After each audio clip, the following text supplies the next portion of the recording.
کتاب الکافی سے شیخ یعقوب کلینی روایت کو اپنی کتاب میں اس طرح تحریر فرماتے ہیں، سرکار ختمی مرتبہ صلی اللہ علیہ وسلم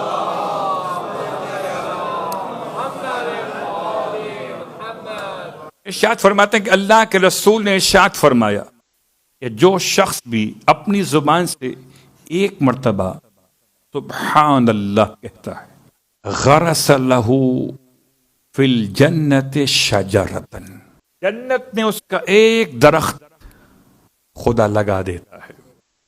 اس نے ایک مرتبہ کہا الحمدللہ، خدا جنت میں غرس لہ فی الجنت شجرتن، جنت میں ایک درخت لگا دیتا ہے۔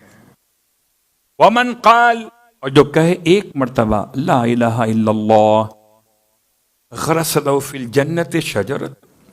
ومن قال اللہ اکبر مرۃ واحدہ، تو ایک مرتبہ کہے اللہ اکبر، غرس لہ فی الجنت شجرتن۔ وہ مطلب یہ ہوا سبحان اللہ والحمد للہ ولا الہ الا اللہ اللہ اکبر۔ اگر اس نے یہ پورا جملہ کہا تو 4 درخت وہاں پہ لگ گئے۔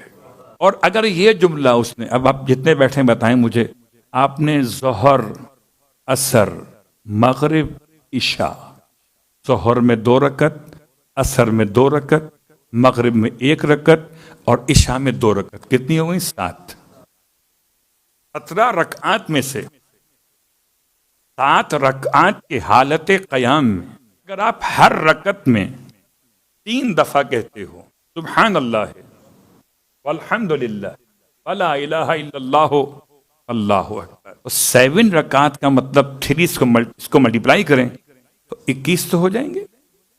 21 کو اب آپ حساب لگائیے، 21 مرتبہ تو آپ نے یہ جملہ کہا ہے، اور اب 21 کو 4 سے پھر ضرب دیجئے تو کتنے درخت آپ کے وہاں پر ایک دن میں لگے ہیں؟ لگے ہیں اپنی جگہ پر، جلے تو نہیں ہیں۔ یہ ہے ہمارا مسئلہ ہفتے اعمال۔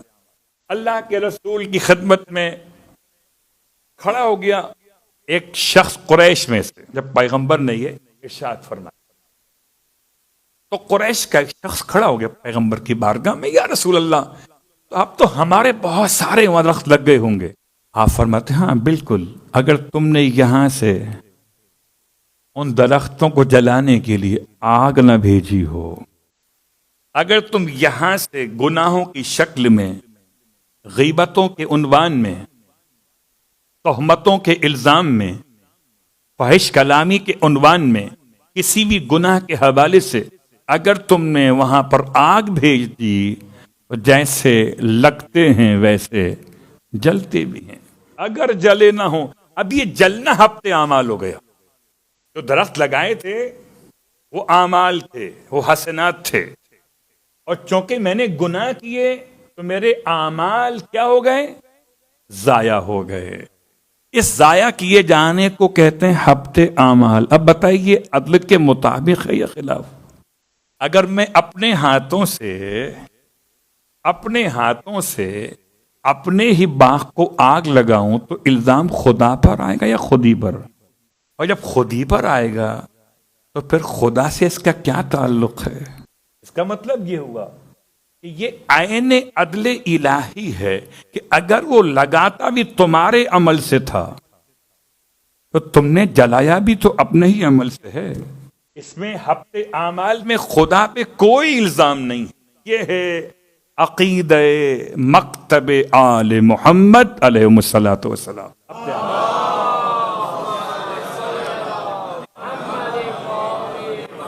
جیسے پروردگار عالم کسی ایسے گناہگار کے اعمال کو سیکیور نہیں کرتا جو خود گناہ کر بیٹھے تو اس کے وہ اعمال ضائع ہو جاتے، ایسے ہی پروردگار عالم اگر کسی گناہگار نے توبہ کر لی تو اس کے توبہ کی برکت سے خدا اس کے ان گناہوں کو بخش دیتا ہے۔ مثلا میں نے اگر یہاں سے آگ بھیجی اور یہ آگ جنت تک پہنچے گی، اسے جلائے گی، اسے کب جلائے گی؟ جب وہاں تک پہنچے گی۔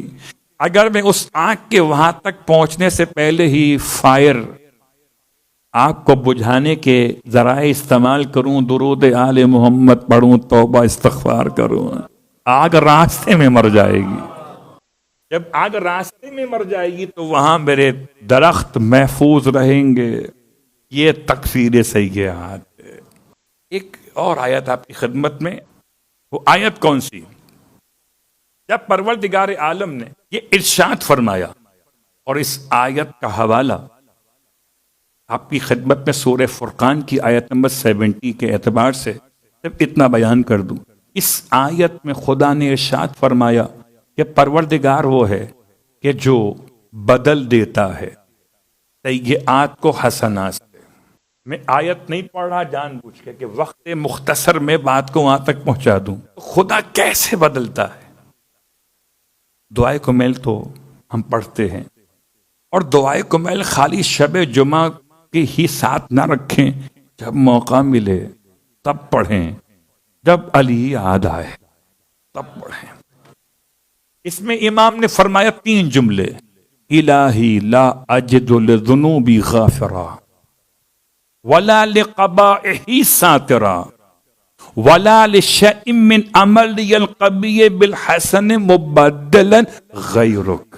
ایک پہلا جملہ، لا اجد لذنوبی غافرا، خدایا میں اپنے گناہوں کے لیے معاف کرنے والا نہیں پاتا، ولا اور نہیں پاتا، لشیء من عملی القبیح بالحسن مبدلا غیرک۔ اس سے پہلے فرماتے پروردگار میں نہیں پاتا کوئی ایسا جو میری خطاؤں پہ پردہ ڈال دے، غافر ساتر، اور تیسرا مبدل، میں نہیں پاتا کسی ایسے کو کہ جو میرے برائیوں کو نیکیوں سے بدل دے۔ ایک برائیوں کو معاف کر دینا یہ اور ہے، ایک برائیوں کو نیکیوں سے بدل دینا اور ہے۔ کیا ایسا ہو سکتا ہے کہ برائیاں نیکیوں سے بدل جائیں؟ آپ نے 4 گناہ کیے ہوں اور وہ 4 گناہ 4 نیکیوں میں بدل جائیں۔ یہ تو ہو سکتا تھا کہ 4 گناہ معاف ہو جائیں، لیکن وہ نیکیوں میں کیسے بدلیں گے؟ بالکل ایسے ہی جیسے مسجد فضیق مدینہ منورہ کی ایک خاص مسجدوں میں مسجد ہوا کرتی تھی۔ وہاں پر کچھ لوگ پیغمبر کے زمانے ہجرت میں، ابتدائے ہجرت میں شراب پی رہے تھے۔ شراب حرام تو ہوئی تھی مگر ٹوٹتی بڑی مشکل سے، بدبخت ایسی منہ کو لگتی ہے کہ جس کے منہ کو لگ جائے کوئی ٹوٹتی بڑی مشکل سے۔ تو اسلام کا جب اعلان آیا تو شراب چھوڑنا آسان نہ تھا، تو اب چھپ کے شراب پی رہے تھے۔ کسی مخبر نے خبر کر دی پیغمبر کو کہ آپ کے مدینہ منورہ میں لوگ چھپ کے شراب پی رہے ہیں، کھجور کے باغات کے بیچ میں چھپ کر۔ پیغمبر نفاذ شریعت کے لیے قدم اٹھا کے چلے، جبرائیل خدا کی طرف سے رحم کا پیغام لے کے چلے۔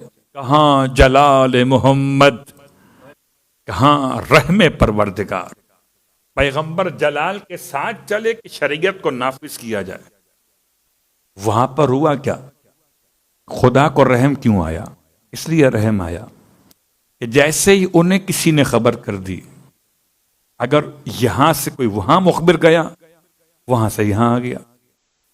پیغمبر کے آنے کی خبر سن کے اتنا روئے، اتنا اپنے آپ کو توبہ استغفار میں ڈالا کہ خالی کلے نہیں پیٹے، کان نہیں کھینچے اپنے، بلکہ جتنے شراب کے ان کے پاس برتن تھے شراب کے ساتھ، اس سب کے سب کنویں میں ڈال دی۔ یعنی کنویں میں شراب ڈالنے کا مطلب سمجھ رہے ہیں کہ شراب چھوڑ دی۔ ایک مثال ہے سمجھانے کی، نیکی کر کنویں میں ڈال، شراب چھوڑ کنویں میں ڈال۔ اب ادھر پیغمبر چلے ہیں، ادھر ان کی توبہ چلی ہے، خدا کی بارگاہ میں توبہ قبول ہوئی، جبرائیل امین نازل ہوئے، یا رسول اللہ ان پر غصہ مت کیجیے گا، انہوں نے اللہ سے توبہ کر لی ہے، اس گناہ کو چھوڑ دیا ہے۔ اب پیغمبر تشریف لائے ہیں، اب مشکل یہ ہے کہ یہ نبی جانے اور خدا جانے مخبر کہاں جائے گا، اس کو تو اپنے حساب کتاب کا خیال ہوگا نا۔ اب آپ کی بات کر رہا ہوں، پیسے کی نہیں، کہ میں نے ایک خبر پہنچائی پیغمبر کی خدمت میں، میری عزت پامال ہو جائے گی۔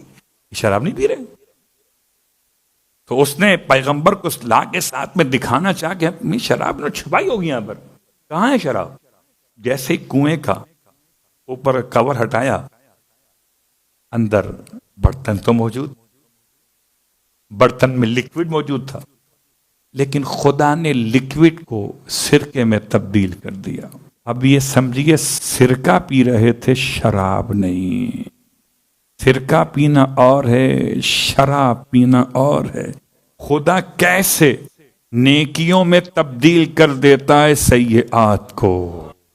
تو یہ صرف ایک سمجھانے کی مثال تھی۔ بات پڑھے محمد والے۔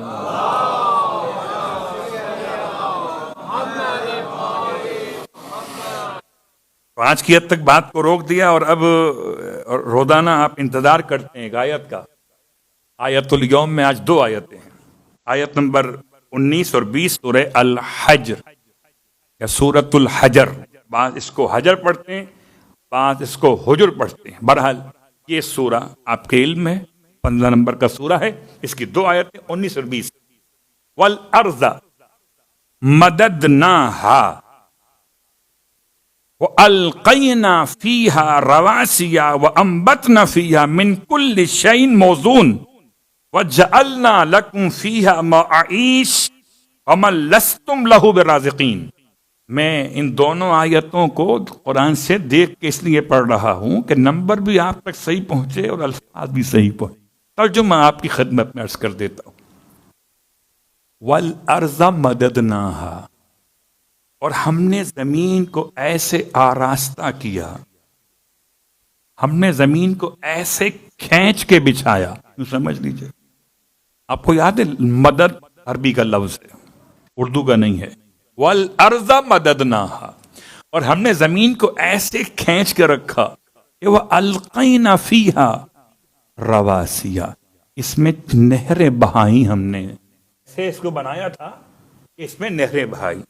وَأَنبَتْنَا فِيهَا، اور ہم نے اس میں اگایا، من کل شیء موزون، ہر اس چیز کو اس کا ایک برابر وزن تھا۔ وَجَعَلْنَا لَكُمْ فِيهَا مَعَائِشَ، اور ہم نے اس میں تمہارے لیے روزگار رکھا۔ وَمَن لَّسْتُمْ لَهُ بِرَازِقِينَ، اور تم خدا کو تو رزق نہیں پہنچا سکتے۔ یہ 2 آیتیں لکھ لیں۔ اب تک تو میں نے جو آپ کو آیتیں سنائی ہیں پڑھنے والی، کتنی بار پڑھو پھر دم کرو، آج مسئلہ کتابت پر آ گیا۔ ان 2 آیتوں کو لکھ لیجئے، لکھوا لیجئے، اپنی دکان پہ لگائیے، اپنے کاروبار کے آفس میں لگائیے، اپنے گھر میں لگائیے، جہاں پیسے رکھتے ہیں کسی کو نہ بتائیے، وہاں جمع کرائیے۔ یہ 2 آیت سورہ الحجر کی آیت نمبر 19 اور 20۔ اتنی برکت، اور اس کے الفاظ آپ دیکھ رہے ہیں، اتنی برکت کہ انسان کا رزق، انسان کی معاشی تمام تکلیفیں خدا ان 2 آیتوں کی برکت سے اتنا دور کرے گا کہ جیسے انسان کی توقع بھی نہ ہو، اتنا رزق اس کو عطا ہوگا کہ خدا خود کہتا ہے کہ تم اس کو رزق نہیں دیتے ہو، وہ تمہیں رزق عطا کرتا ہے۔ گفتگو تمام۔